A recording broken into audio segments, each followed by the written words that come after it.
18 বাংলার ডিজিটাল পেজে আপনাদের সকলকে স্বাগত। আমি অর্পিতা হাজরা রয়েছি আপনাদের সঙ্গে। আপনাদেরকে জানিয়ে রাখি যে আরজি করে খুন এবং ধর্ষণের ঘটনায় সিবিআই এর হাতে চাঞ্চল্যকর তথ্য। সিবিআই সূত্র থেকে খবর যে আরজি করে যেদিন এই ঘটনা ঘটে তার ঠিক পরের দিন যেদিনকে নির্যাতিতার দেহ উদ্ধার হয়, সেখানে যে সমস্ত জিনিসগুলো বাজেয়াপ্ত করা হয়েছিল, অর্থাৎ ইলেকট্রনিক্স যে সমস্ত ডিভাইস, অর্থাৎ ল্যাপটপ, মোবাইল এবং ব্লুটুথ, সেই সমস্ত জিনিস থেকে কিন্তু হাতের ছাপ উধাও। কিভাবে সম্ভব তা নিয়ে কিন্তু প্রশ্ন উঠছে।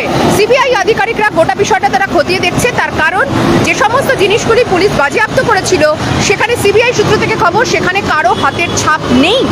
এটা কিভাবে সম্ভব সেই বিষয় কিন্তু তদন্ত করছে সিবিআই আধিকারিকরা। আপনারা জানেন যে নির্যাতিতা যেখানে দেহ উদ্ধার হয়েছিল সেই ঘটনাস্থল থেকে ল্যাপটপ, মোবাইল এবং ব্লুটুথ উদ্ধার হয়েছে এবং সেগুলোকে বাজেয়াপ্ত করেছে কলকাতা পুলিশ। তাহলে সেখান থেকে কিভাবে কারো হাতের ছাপ পাওয়া যাচ্ছে না, এই প্রশ্নে কিন্তু উঠছে। সিবিআইয়ের আধিকারিকরা কিন্তু সেই বিষয়টা খতিয়ে দেখছে। তাহলে কি এর পেছনে অন্য কারো হাত রয়েছে? অর্থাৎ খুন এবং ধর্ষণের পরে সেই প্রমাণ লোপাট করতে কোনোভাবে সেখানে কেউ কি ঢুকেছিল, নাকি সঞ্জয় নিজেই সেই প্রমাণ লোপাট করেছিল, সেই বিষয়টা কিন্তু খতিয়ে দেখছে সিবিআই আধিকারিকরা। ফলে সিবিআই এর তদন্তে কিন্তু একেবারে মোড় ঘোরানো চাঞ্চল্যকর তথ্য যে এই সমস্ত ইলেকট্রনিক্স ডিভাইস থেকে কে বা কারা সেখান থেকে সমস্ত প্রমাণ সেখান থেকে লোপাট করলো তা নিয়ে কিন্তু প্রশ্ন উঠছে। এর আগেও আমরা দেখেছি বিভিন্ন সময় একাধিক ভাইরাল ভিডিও, কিন্তু সেই সমস্ত বিষয় কিন্তু কলকাতা পুলিশ তার যথাযথ তার ব্যাখ্যা তার দিয়েছে। কিন্তু এখানেই প্রশ্ন উঠছে সিবিআই সূত্র থেকে খবর যে এখনো পর্যন্ত যে সমস্ত ইলেকট্রনিক্স ডিভাইস উদ্ধার হয়েছে বা বাজেয়াপ্ত করা হয়েছে এই নির্যাতিতা দেহের পাশ থেকে, সেই সমস্ত জিনিসে অর্থাৎ ল্যাপটপ, মোবাইল বা সেখানে যে সমস্ত ব্লুটুথ পাওয়া গিয়েছিল যার বেসিসে সঞ্জয়কে গ্রেপ্তার করা হলো, সেই সমস্ত জিনিসে কারো হাতের ছাপ নেই। কি করে সেটা সম্ভব? অর্থাৎ তাহলে কি কোথাও গিয়ে একটা সন্দেহের দানা রয়েছে যে সেখানে কেউ বা কারা সেখানে সেই প্রমাণ লোপাট করেছে? সেই বিষয়টা কিন্তু খতিয়ে দেখছে সিবিআই আধিকারিকরা। ইতিমধ্যে আপনাদেরকে জানাই যে আজকে সিজিও দপ্তরে ঘোলা থানার আইসি তাকে আজকে তলব করা হয়েছিল। তার কারণ, ঘটনার দিন অর্থাৎ যেদিনকে নির্যাতিতার দেহ নিয়ে আসা হয় সোদপুরে, সেখানে দাহ করার সময় কে বা কারা ছিলেন, শুধুমাত্র তাই নয় সেই সময় পুলিশের কি ভূমিকা ছিল, ঘোলা থানাকে কখন খবর দেওয়া হয় কলকাতা পুলিশের তরফে, এবং সেই শ্মশানঘাটে কে কে উপস্থিত ছিলেন এবং কত তাড়াতাড়ি সেই দেহ নিষ্পত্তি করা হলো বা সৎকার করা হলো, কেন বা কেউ কি তাহলে চাপ দিয়েছিলেন যেখানে নির্যাতিতার মা বাবাই রাজি ছিলেন না।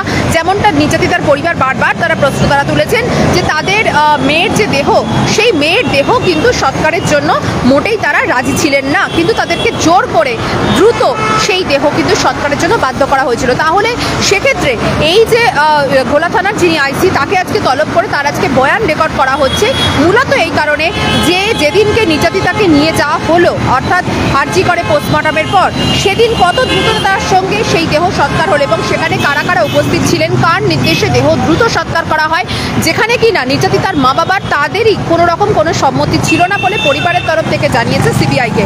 সেই কারণেই আজকে ঘোলা থানার আইসিকে সিজিও কমপ্লেক্সে তলব করে সেখানে তাকে জিজ্ঞাসাবাদ করা হচ্ছে এবং প্রায় কিন্তু কয়েক ঘন্টা সময় অতিক্রান্ত, এখন অবধি জিজ্ঞাসাবাদ পর্ব চলছে এবং সেখানে গুরুত্বপূর্ণভাবে এই বিষয়টা উল্লেখযোগ্য যে ঘোলা থানার আইসিকে যেমন আজকে জিজ্ঞাসাবাদ করা হচ্ছে, তেমনি চাঞ্চল্যকর তথ্য উঠে এসেছে যে এই যে প্রমাণ লোপাটের যে বিষয়টি এতদিন ধরে যে আসছে, সেখানে সিবিআই আধিকারিকরা তারা কিন্তু যথাযথভাবে তারা চেষ্টা করছিলেন যে পারিপার্শ্বিক তথ্য প্রমাণ, সেই তথ্য প্রমাণ সংগ্রহ করা। আপনাদেরকে জানাই যে আগামীকাল সুপ্রিম কোর্টে সিবিআই আধিকারিকরা তারা রিপোর্ট তারা জমা দেবেন এবং সেই অনুসারে আজকে নির্যাতিতার মা বাবা তারা আজকে এসেছিলেন ধর্মতলায় একটি সভাতে এবং সেই সময় তাদেরকে জিজ্ঞাসা করা হয় যে তারা সিবিআইয়ের ওপর এই যে তদন্ত হচ্ছে সিবিআই করছে তাতে আদৌ কি তারা আশ্বস্ত? তারা কিন্তু জানিয়েছেন নির্যাতিতার মা বাবা যে তারা আশ্বস্ত, আশা করা যায় যে সিবিআই সঠিক রিপোর্ট দেবে, এমনটাই কিন্তু তারা জানিয়েছে। তার সেক্ষেত্রে কিন্তু আপনাদেরকে জানিয়ে রাখি যে সিবিআই আধিকারিকরা এখনো পর্যন্ত যে তদন্তে যে চাঞ্চল্যকর মোড়, সেটি হলো যে ইলেকট্রনিক্সের ডিভাইস অর্থাৎ ল্যাপটপ, মোবাইল বা ব্লুটুথ, এই সমস্ত জায়গা থেকে কিন্তু এই হাতের যে ছাপ, সেই হাতের ছাপ উধাও। সেটা কিভাবে সম্ভব সেই প্রশ্নের উত্তরই খুঁজছে সিবিআই এর গোয়েন্দারা। ইতিমধ্যেই তারা একাধিক জনের তারা বয়ান নিয়েছে এবং সেই বয়ানেও কিন্তু বিভিন্ন জায়গাতে বিভিন্ন ভার্সন এসেছে, সেগুলো তারা জাস্টিফাই, তারা কিন্তু সেগুলোকে খতিয়ে তারা দেখছে যে ঠিক কী ঘটনা ঘটেছিল যে কারণে কোনো হাতের ছাপ মিলছে না। এছাড়াও তারা একাধিক যে রিপোর্ট রয়েছে সেই রিপোর্টগুলোও কিন্তু তারা খতিয়ে দেখছেন। পাশাপাশি আগামীকাল সুপ্রিম কোর্টে সিবিআই রিপোর্ট দেবে।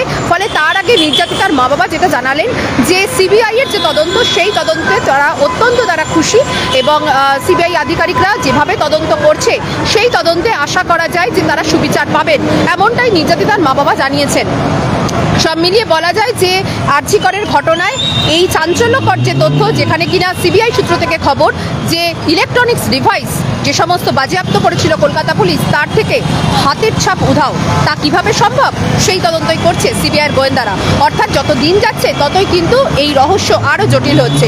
অর্থাৎ আরজি করে যে খুন এবং ধর্ষণের যে ঘটনা, সেই ঘটনায় পরতে পরতে কিন্তু রহস্য রয়েছে, তারই সম্পূর্ণ দিক উন্মোচন করার চেষ্টা করছে সিবিআইয়ের গোয়েন্দারা। সেই কারণে একাধিক জনের বয়ান নিচ্ছে তারা, একাধিক জনের তারা স্টেটমেন্ট রেকর্ড করার পর তারা কিন্তু ভেরিফাই করে তারা দেখছেন।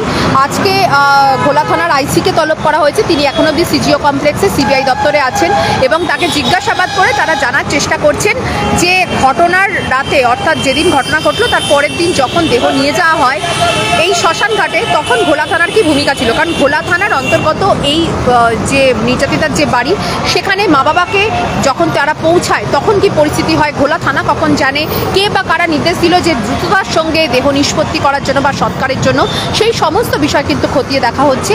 এবং সেই কারণেই তার স্টেটমেন্ট বা ভোলা থানার আইসির যে স্টেটমেন্ট, সেই স্টেটমেন্ট রেকর্ড করছে সিবিআই তদন্তকারী আধিকারিকরা। পরবর্তী আপডেটের জন্য আপনারা চোখ রাখুন নিউজ 18 বাংলা ডিজিটাল পেজে। নমস্কার।